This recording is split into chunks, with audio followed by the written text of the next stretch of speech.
Bismillahirrahmanirrahim. Namun bagaimana kronologinya? Kenapa Rasulullah kok bisa memberitahu kepada orang-orang musyrik dan saat itu mereka berkumpul di satu tempat?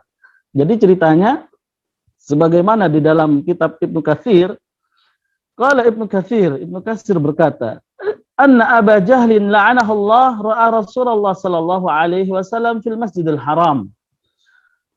Abu Jahal, ya, semoga Allah melaknatnya, melihat Rasulullah sallallahu alaihi wasallam sedang berada di Masjidil Haram.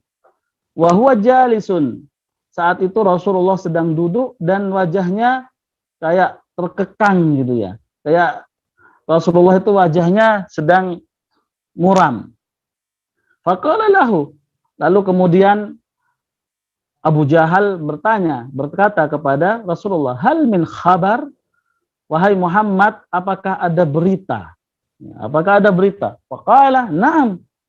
Nabi Muhammad menjawab, "Iya, ada berita." Faqala wa ma huwa? Kata Abu Jahal, "Kira-kira berita yang kamu bawa ini apa itu?" Faqala, Rasulullah menjawab, "Inni usriya bila al-lailata ilal Baitul Maqdis." Sesungguhnya aku diperjalankan di malam hari. Ya, semalam saya itu diperjalankan dari Baitul Maqdis. Ya, dari Masjidil Haram ke Baitul Maqdis. Qala ila Baitul Maqdis. Abu Jahal berkata dengan terheran, "Ila Baitul Maqdis," gitu ya.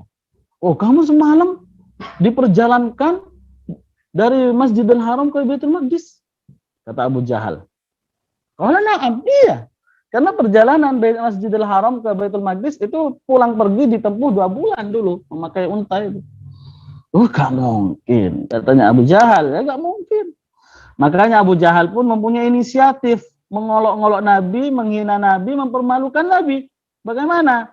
Ini ya, kata Abu Jahal, "Ara'aita in da'auta qaumak?" Bagaimana pendapatmu jika aku memanggil kaummu, ya, kaum Quraisy, orang-orang Quraisy, aku panggil mereka semuanya supaya kamu memberikan tahu kepada mereka apa yang telah kamu berikan tahu kepadaku. Kata Abu Jahal, "Kalau na'am, iya, nggak apa-apa sudah," kata Rasulullah. "Silahkan panggil mereka untuk berkumpul dan aku beritahu kepada mereka bahwasanya semalam saya telah diperjalankan dari Masjidil Haram ke Baitul Maqdis, ya hanya semalam, bahkan ke Sidratul Muntaha."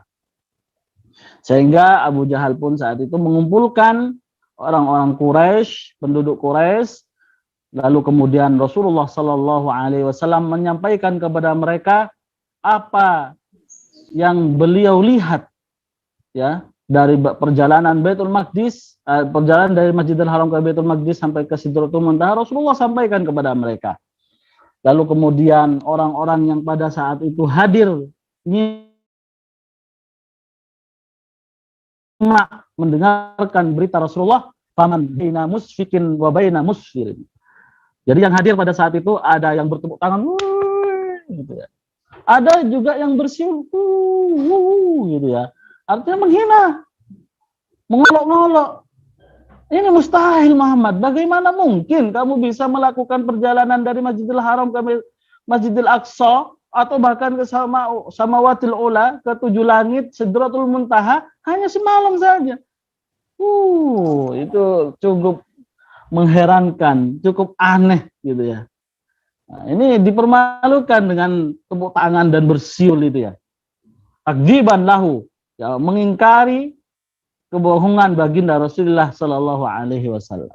Dan berita ini pun sampai ke kota Mekah dan pada akhirnya ada seseorang datang kepada Abu Bakar dan memberitahu apa yang dikatakan oleh Muhammad kepada Abu Bakar. Diberitahukan, "Wallahi innahu la yaquluhu," kata Abu Bakar. "Demi Allah, apakah Muhammad benar-benar mengatakan apa yang telah engkau sampaikan ini?" Faqala, "Iya." Iya, dia mengatakan demikian. Dikiranya Abu Bakar akan menganggap itu mustahil. Menganggap hal itu tidak mungkin terjadi. Ternyata di luar dugaan Bapak Ibu sekalian yang dijawab, sekalian yang dirahmati Allah, Jawaban Abu Bakar, in kana qalahu falaqad shadaqah. Ya. In kana qalahu, apabila Muhammad mengatakan apa yang kamu katakan barusan, falaqad shadaqah, maka sungguh dia benar-benar jujur dengan ucapannya. Ya, aku pun mempercayainya. Bahkan jangankan itu, kata Abu Bakar, wa in kana ab'ad, sekalipun apa yang diberitakan oleh Muhammad itu jauh lebih ekstrim daripada yang kamu sampaikan, aku pun akan membenarkannya. Dari situlah Bapak Ibu sekalian, Abu Bakar ini dijuluki oleh baginda Rasulullah Shallallahu Alaihi Wasallam dengan As-Siddiq.